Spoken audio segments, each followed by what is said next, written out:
साधारण ब्याज का एक और प्रश्न लेकर आए हैं आपके सामने। प्रश्न है 1200 रुपये का 5.5 वर्ष में मिश्र धन 1860 रुपये हो जाता है। मतलब 1200 रुपये अगर लेते हैं 5.5 वर्ष के लिए, तो जो मिश्र धन होता है वो आपको 1860 देना होता है। तो ब्याज की दर ज्ञात कीजिए। ब्याज की दर प्रश्न में पूछी गई है। तो यहाँ जो प्रश्न में दी हुई चीजें हैं वो है 1200 रुपये जो कि है मूलधन। समय दिया है 5.5 वर्ष। इस समय को हमने फिर से साधारण भिन्न में बदल लिया है। तरीका वो ही है, हर की और जो कंप्लीट है वैल्यू उसकी आपस में गुणा की, 2 पंजे 10, और जो अंश है उसको गुणा के साथ जोड़ दिया गया है। और बटे में हर में जो भी वैल्यू है वो एज इट इज रहती है। तो 2 पंजे 10, 10 और 1 11, 11 अंश हो गया बटे 2 हर। तो 11/2 वर्ष निकल कर आ गया ऐसे, जब हमने 5.5 को सिंपल साधारण भिन्न में बदला। इसके बाद मिश्र धन दिया है 1860 रुपये। तो मिश्र धन हो गया 1860 रुपये। और प्रश्न में पूछा है ब्याज की दर हमसे पूछी है। जैसा कि हम जानते हैं कि जो दर के लिए सूत्र है, जो फॉर्मूला है जिसके माध्यम से दर निकाली जाती है, वो है ब्याज गुणा 100 बटे मूलधन गुणा समय। तो यहाँ हमारे पास मूलधन भी है, समय भी है, लेकिन ब्याज हमें पता नहीं है कि ब्याज की क्या वैल्यू है। तो फिर से एक सूत्र मैं आपको याद दिलाना चाहूंगी कि हम जानते हैं कि जो ब्याज है वो बराबर होता है मूलधन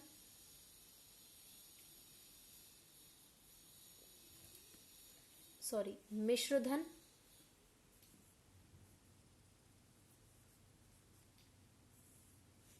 माइनस मूलधन के। तो यहां से हम इस फॉर्मूले के माध्यम से हम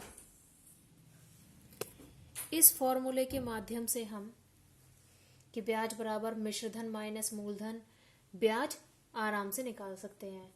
तो मिश्र धन है हमारा 1860 रुपये, इसमें से हम मूलधन जो 1200 है वो घटा देंगे।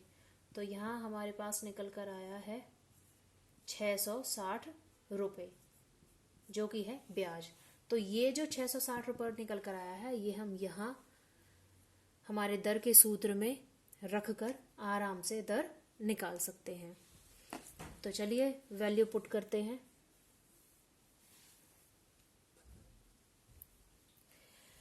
ब्याज अभी हमने निकाला है 660 रुपये।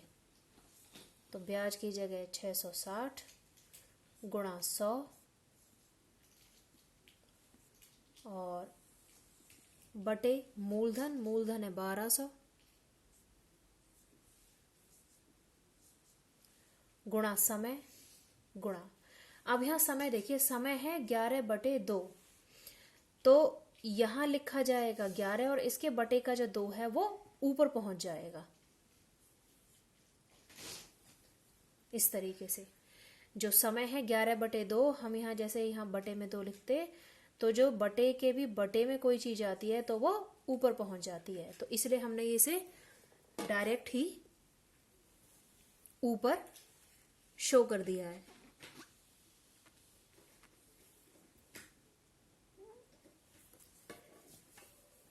तो अब बस हमें कैलकुलेशन करनी है।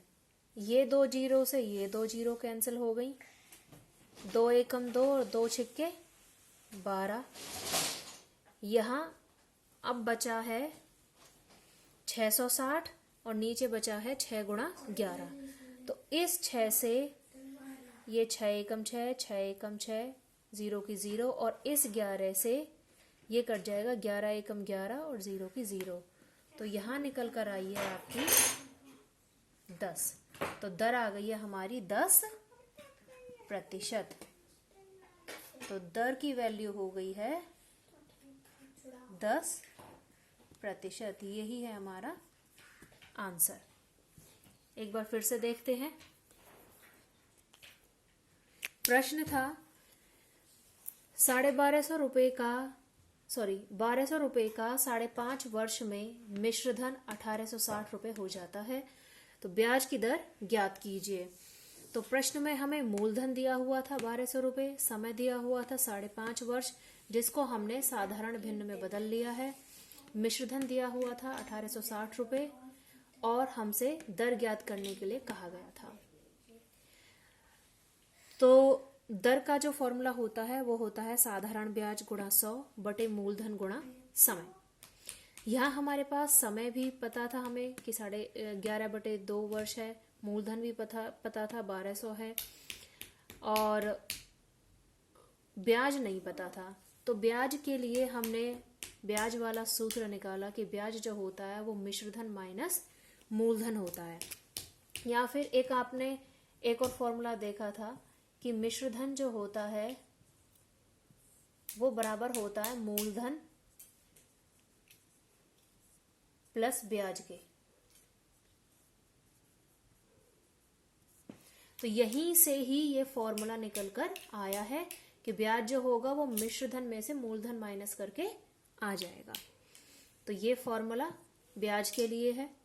तो यहां से हमने ब्याज निकाला। मिश्रधन था 1860 रुपए, मूलधन था 1200 रुपए, 1860 में से 1200 गए तो 660 रुपए बचे, तो ये आपका ब्याज निकल कर आ गया।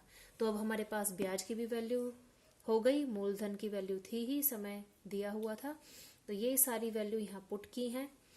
2 जीरो से यहाँ 2 जीरो ये कट गई हैं।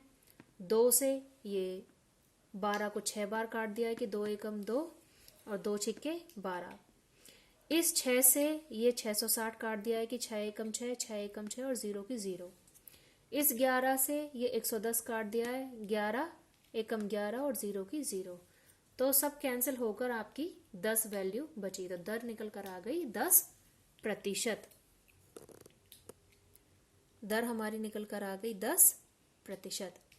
वीडियो को पॉज करके आराम से देख सकते हैं आप ध्यान से। तो इस तरीके से हम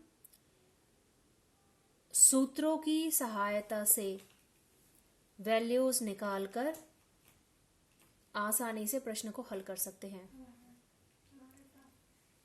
प्रश्न को हल करने का सबसे अच्छा तरीका यह होता है कि सबसे पहले आप जो प्रश्न में दी हुई चीजें हैं उन्हें जरूर लिख लेंगे, जैसे कि हमने यहाँ लिखा है।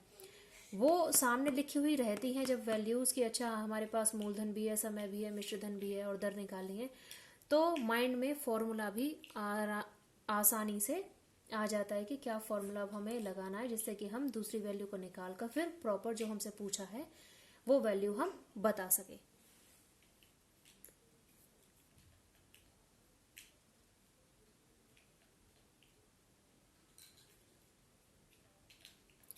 वीडियो को पॉज करके आराम से देख सकते हैं कि किस प्रकार ये प्रश्न हल किया गया है।